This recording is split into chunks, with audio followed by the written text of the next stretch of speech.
प्यारे विद्यार्थियों, आप सभी को मेरा नमस्कार।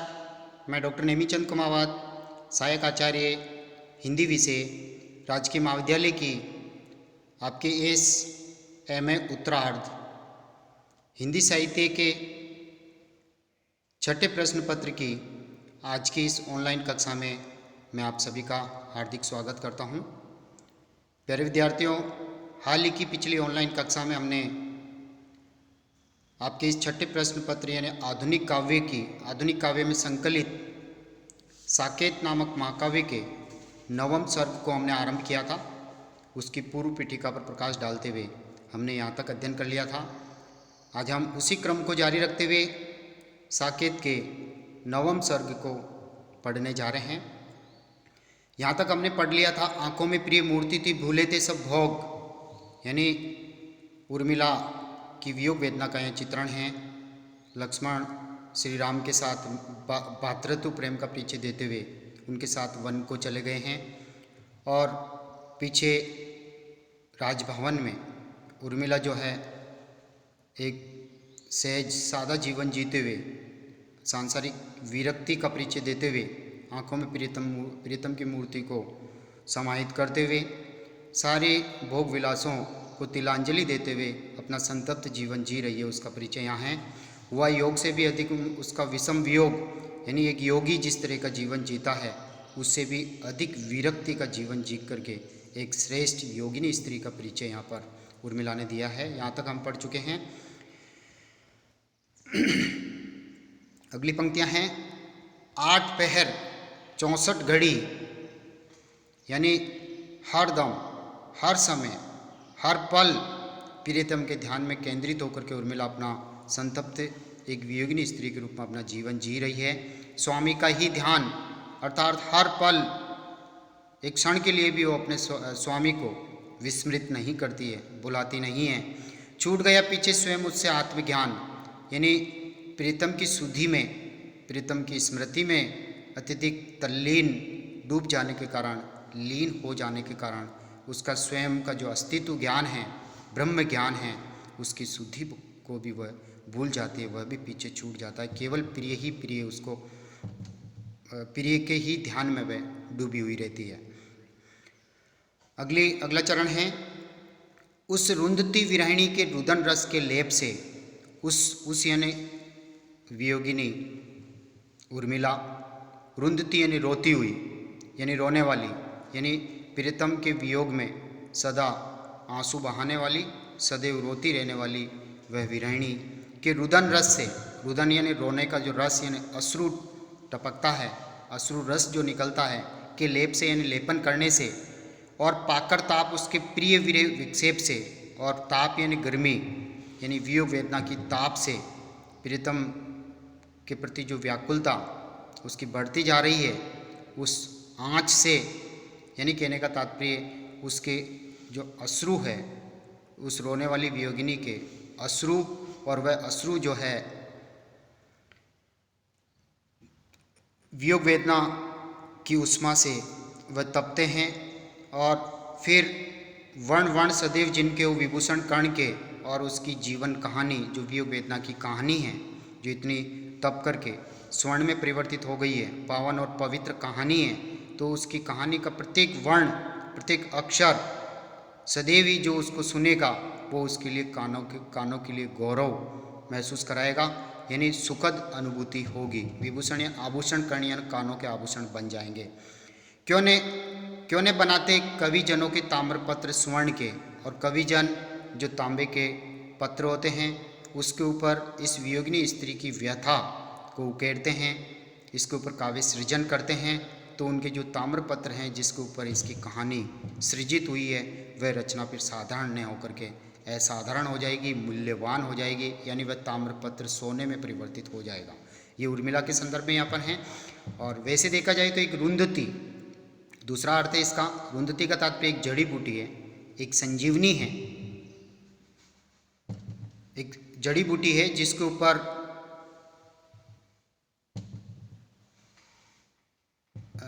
एक संजीवनी है जो तांबे के रंग की होती हैं। और रुदन रस का तात्पर्य अश्रु का रस, उसके ऊपर यदि लेपन कर दिया जाए और फिर उसको अग्नि में तपा दिया जाए तो कहने का तात्पर्य जो तांबा है, इस औषधि के रस के लेपन करने से वह तांबा सुनहरे रंग में यानी सोने में परिवर्तित हो जाता है। पाकर ताप उसके प्रिय वीर्य विक्षेप से वर्ण वर्ण सदैव जिनके विभूषण कान के, और फिर वह तांबा जिसके ऊपर उस रुंधती औषधि के रस के लेपन करने के उपरांत वह तांबा जिस सोने की धातु में परिवर्तित होगा, फिर उस सोने से कई तरह के कानों के आभूषण बनाए जा सकते हैं, यानी कानों की शोभा बढ़ाई जा सकती है उन आभूषणों से।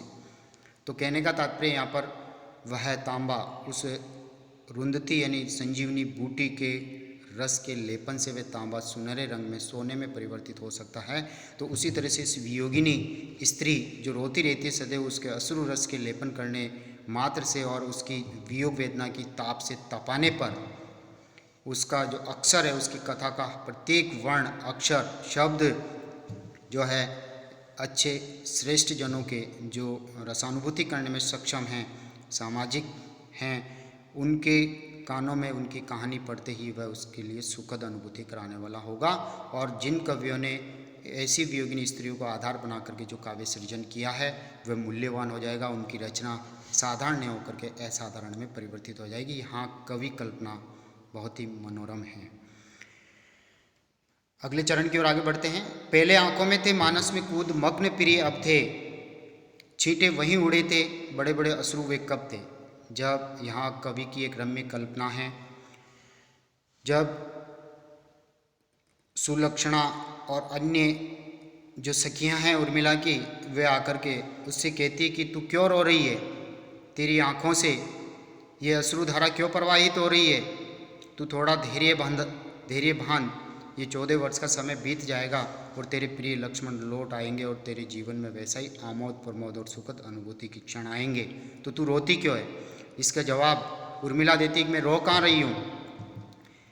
पहले आंखों में थे यानी कहने का तात्पर्य जब यहाँ अयोध्या में मेरे प्रिय लक्ष्मण मेरे साथ संयोगावस्था में थे तब सदैव साक्षात उनके दर्शन हो जाया करते थे। अब वो वन की ओर चले गए हैं तो उनकी जो मूर्ति थी वह मूर्ति अब आंखों के सामने नहीं बल्कि मानस में यानी मेरे मन रूपी सागर में कूद गई है। मग्न प्रिय अब थे यानी पहले प्रिय आंखों के सामने थे संयोग के क्षणों में, और वियोग के क्षणों में वही उनकी सुंदर मूर्ति मेरे मन रूपी सागर में कूदी हैं, प्रवेश करी हैं। जिस तरह से किसी तालाब में सागर में पत्थर फेंकते हैं तो छींटे उछलते हैं, उसी तरह से वह मूर्ति मेरी आंखों के मार्ग से होते हुए हृदय रूपी सागर में छलांग लगाई उस मूर्ति ने, और उससे वे छींटे उड़े थे, छींटे उछले थे, छींटे वही उड़े थे, अर्थात उनके कूदने से मन रूपी मंदिर में प्रवेश करने से जल के छींटे उछले थे, उछल पड़े थे, बड़े बड़े अश्रु वे कब थे, अर्थात वही आंखों के मार्ग से होते हुए वे छींटे बाहर निकल रहे हैं। तो ये बड़े बड़े आंसू कहाँ हैं। तो यहाँ वास्तव में सत्य बात तो यही है कि उर्मिला अपने प्रियतम लक्ष्मण के वियोग में वो रुदन करती हैं, रोती हैं और अश्रुधारा प्रवाहित करती हैं, लेकिन इस सत्य बात को छिपा करके उसकी जगह उर्मिला वक्रोक्ति के माध्यम से असत्य बात की स्थापना कर देती है कि वे तो मन रूपी मंदिर में मन रूपी सागर में प्रियतम के प्रवेश करने से छींटे उछले थे और वही आंसू के रूप में बाहर निकल रहे हैं। तो यहाँ अपनुति अलंकार है जहाँ सत्य बात को छिपा करके उसकी जगह असत्य बात की स्थापना कर देना। अगला चरण है उसे बहुत ही वीरे के एक दंड की चोट, उसे यानी उर्मिला को, क्योंकि दुखद और व्यथित जीवन वो जी रही थी तो उसे सिर्फ मात्र एक घड़ी का समय ही उसके लिए आघात और चोट करने वाला साबित होता है। धन्य सखी देती रही निज यत्नों की ओट, यानी कहने का तात्पर्य वह वियोग वेदना सहने वाली वियोगिनी स्त्री, उसके लिए एक घड़ी का समय बिताना ही घातक है। तो और जो सखियां हैं उसे धैर्य बंधाती है, बार बार सांत्वना देती है और उसे मरने से बचाती है, मृत्यु की ओर अग्रसर होने से वह बचाती है।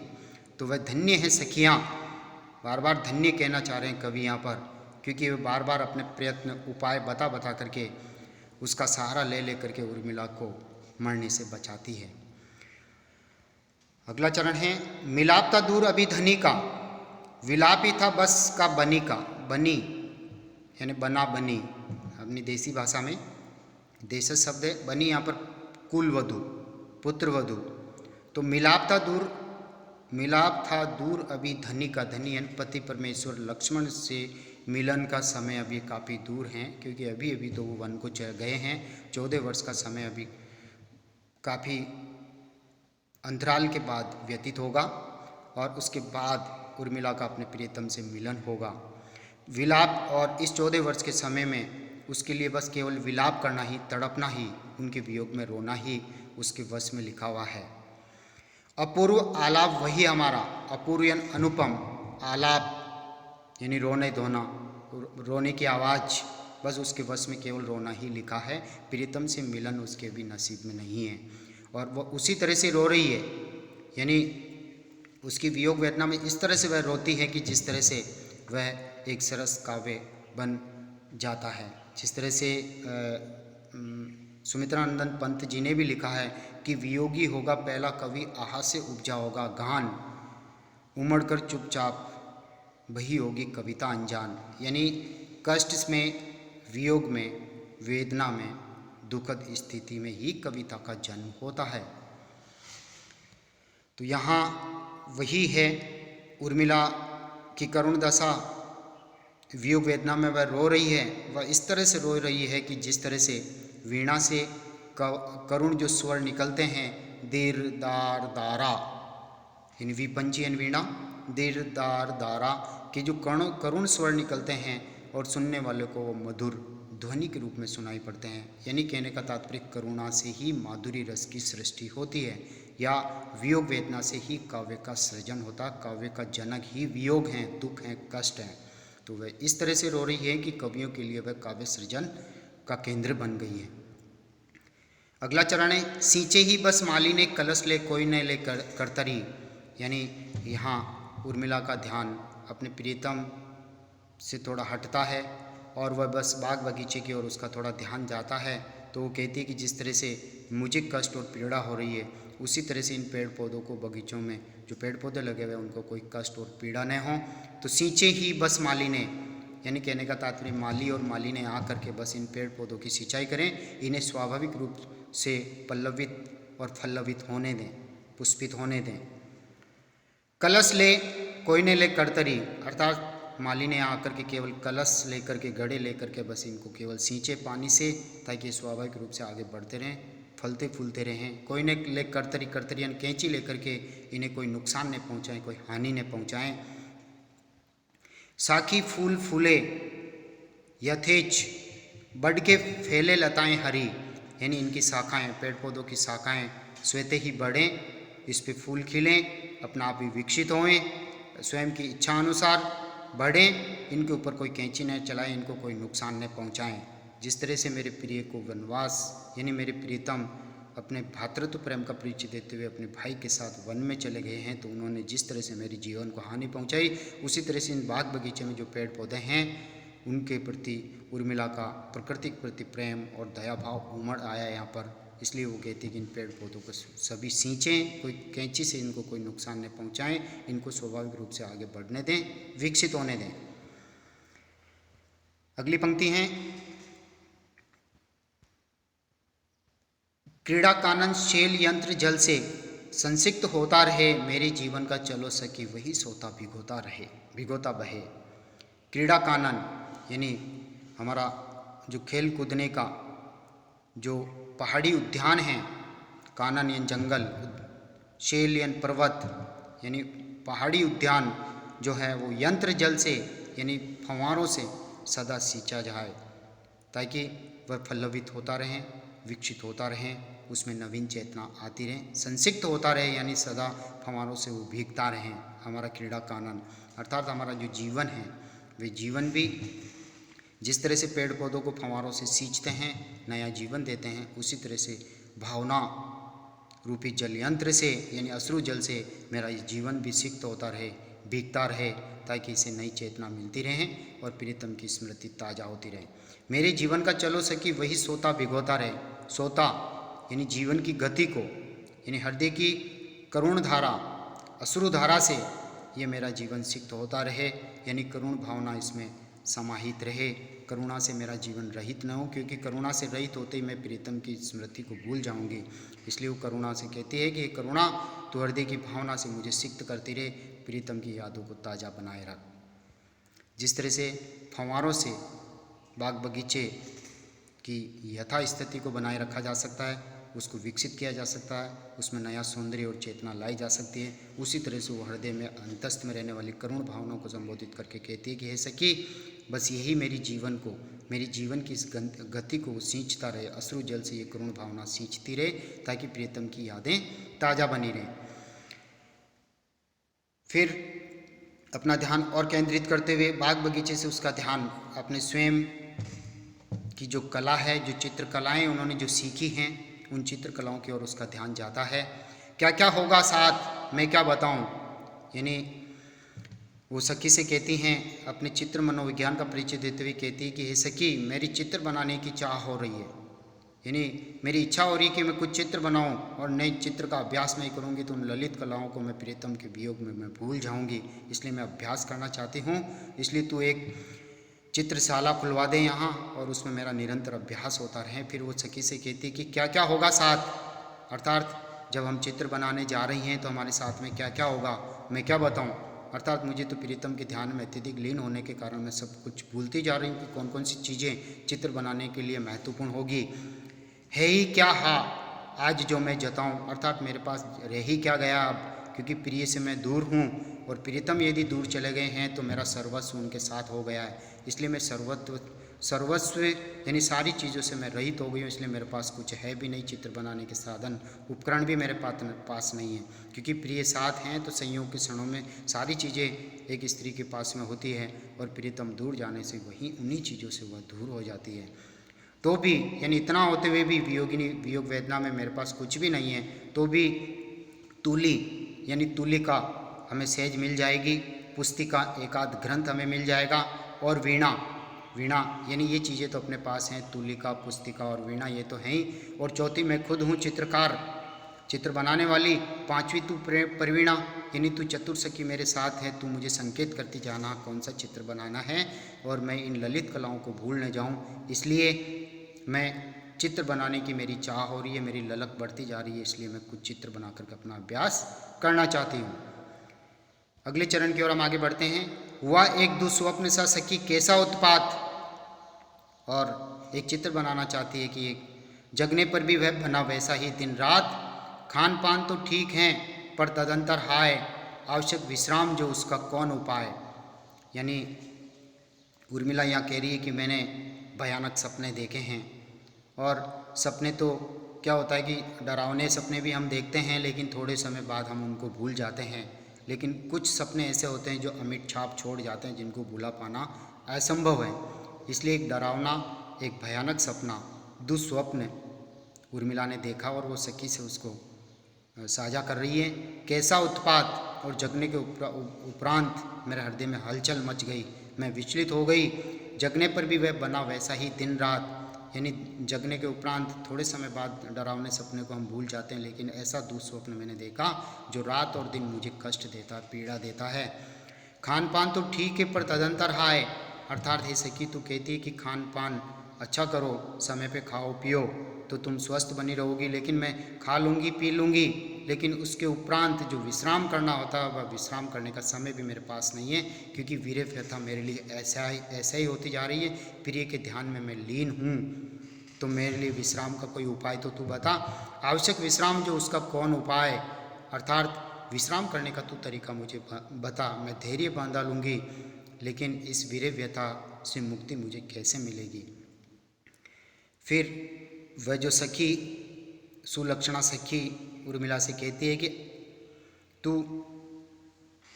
यानी खान पान पे ध्यान दे, अच्छे व्यंजन, अच्छे पकवान इनका उपभोग करो तो स्वतः ही आत्मिक शांति प्राप्त होगी।